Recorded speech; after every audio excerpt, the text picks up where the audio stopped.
What's going on, guys?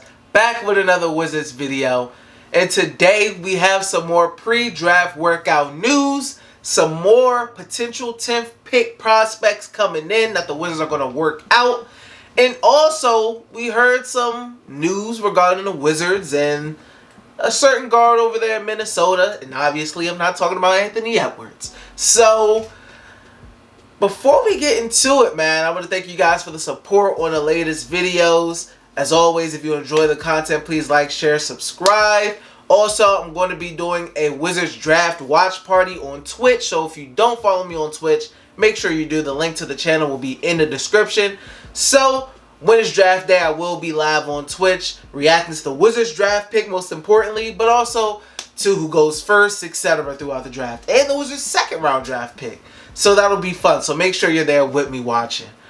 But we got more Wizards pre-draft workout news. My guy Chase Hughes, he tweeted out that Kansas star Ochai Agbaji, potential 3-and-D guy that the Wizards could use. He was in my top 3. He's like 3.5 right now out of my top 3.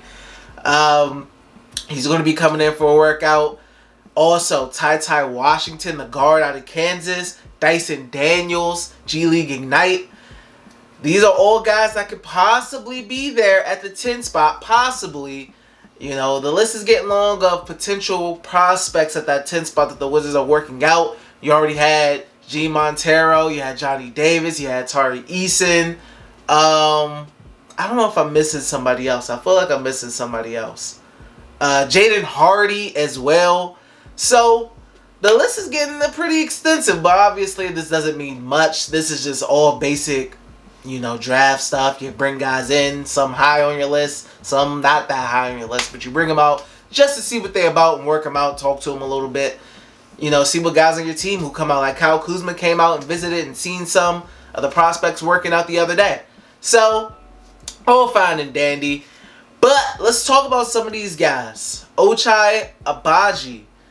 He's a guy that, I'm very interested in. He isn't, I don't know if he'll drop or not a little bit because of his age, which I think is a little overrated as a knock on players. Oh, he's not 18 years old or 19 years old.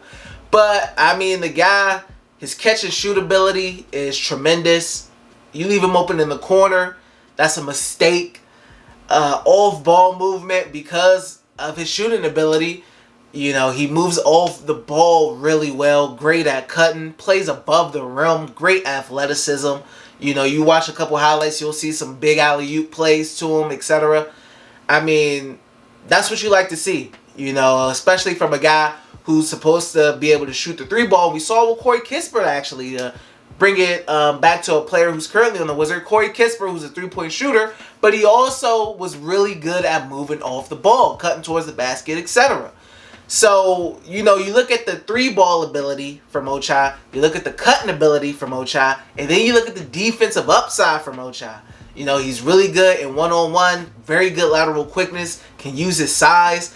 I mean, the 3-and-D prospect, you kind of got to like it, especially knowing the Wizards need wings who are true 3-and-D guys. They don't really have true 3-and-D wings on the team. So Ochai Agbaji is one of those guys who can fit the bill for an area that the Wizards could improve on. Help improve the 3-point shooting, also help improve that defense as well. So Ochai, like I said, he's like 3.5 for me on my top 3 in my draft prospect. So love to see that. Number 2 out of my top 3 is actually Dyson Daniels. So it's nice to see him stopping by and getting a workout in.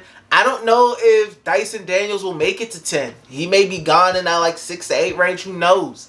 I don't know if he makes it to 10. A lot of guys are seeing what I'm seeing. Yes, he has to improve on it's just shooting, which is, I think, is going to be the main swing skill for him. Being able to shoot off the catch and shoot and be able to create for himself as well. He's not the most athletic guy. When you look at him, you look at his highlights, he's not going to wow you. He's not going to, jump off the screen with athleticism or anything like that. I thought like Alonzo Ball-ish was a good comparison for him. I thought Lonzo Ball-ish was a fair comparison. You know, he's a guy who moves the ball. The ball doesn't stick with him. He gets guys involved. Good passer, good playmaker. I love his fit on the Wizards personally. I think that's a guy that Wes Unseld Jr. will like as well, because I feel like he fits the mold of what Wes Unseld Jr. is looking for in a guard, you know, in a possible point guard. A guy who gets his teammates involved, gets others the ball, moves the ball as well, has that size, has that defensive upside with his size at the guard position. I mean, it's really good. Like I said, the biggest thing for him is going to be, you know, shooting. That's shooting, because that'll help with his shot creation, you know, and creating a shot for himself. Because if he's going to struggle to shoot the ball, it's going to make life a little bit more tougher for him in the NBA. But, like I said, I like his mechanics. I don't think they're bad or anything like that. So I definitely think Dyson Daniels has the potential to be a really good player in the NBA. Especially, I love what he does on the boards. You know, he gets up there. You see some put-back dunks when you watch his highlights. Dyson Daniels is a guy who's number 2 out of my top 3 behind Benedict, obviously. And I think the Wizards like him as well. Does he make it to 10? I honestly don't know. But to go to the third guy, TyTy Washington, guard out of Kentucky. Now, when the season was first starting and it was like midway through, a lot of Wizards fans were looking at TyTy. They were like, TyTy's the guy. If the Wizards are in that 9 spot, etc., TyTy should be that pick. They need a point guard. They're looking for a point guard. And then the TyTy hype kind of drowned out. It drowned out, you know, and it died off some.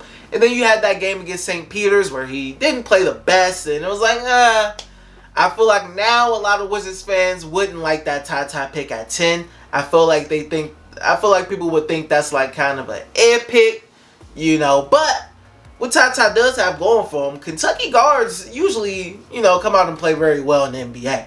So, and TyTy, I love his ability, you know, to facilitate his playmaking upside. I believe he had like a Kentucky record. It was like 17 assists against Georgia or something like that. So, you know, when playing that point guard position, he can move the ball. He can have that playmaking upside. Has a great feel for the game. And I love guys who have good feel for the game. He has a really good feel for the game, working out of that pick and roll. I think his catch and shoot ability is really well. It goes well with the NBA and the current landscape as well. And I think he's a guy who could potentially fit what Wes Unseld Jr. is looking for in a point guard as well. You know, now, I like his mid-range ability too. You know, I think I like that a little bit more than where he's at the three-point line right now. But, you know, I don't know with TyTy, man. At 10, I don't know. If the Wizards were at like maybe 12, I feel like I would like the TyTy pick a bit more, personally. TyTy's another guy like Dyson that isn't the most athletic. You know, they're not going to jump off the screen while watching their highlights. They're not going to be like make you go, whoa, you know, and do something crazy. But TyTy, I think, makes up for his lack of athleticism with a good feel for the game. So I think TyTy has the opportunity to be a good player. I don't know if he's going to be the pick at 10 for Washington. Like I said, if maybe they were in that 12 range, that would be the guy. But I don't know about at 10, personally. But those are the 3 guys that are going to be coming in. When, I don't know. But I'm excited to see what they got to say, you know, after the workouts and their interviews, etc. And what the Washington beat reporters say about what they seen from him. You know, so that's exciting. Lastly, I want to end it off by talking about D'Angelo Russell. So, some news came out that the Wizards had 0 interest in D'Angelo Russell because the Timberwolves are kind of looking to shop him around potentially. And I'm not surprised to hear that the Wizards have no interest in him. He's not a guy that I think fits what Wes is trying to do with the offense. He's not the kind of point guard that I think Wes is looking for. I don't know about his fit next to Bill anyway. Russell was kind of like a combo guard. I don't know about his fit in Washington and next to Bill and in the system that the Washington Wizards are trying to run. I'm not surprised I don't have any interest. So that's not a shocker to me. Let me know how you guys feel about everything. How do you feel about the D'Angelo Russell news? How do you feel about Ochai Agbaji? How do you feel about Dyson Daniels? How do you feel about TyTy Washington coming in? Man, getting closer to the draft, man. Getting closer to the draft. Let me know how you guys feel in the comment section. Of course, I will be looking at all of you guys' comment. And I will be back next time with another Wizards video. And I will see you next time. Peace.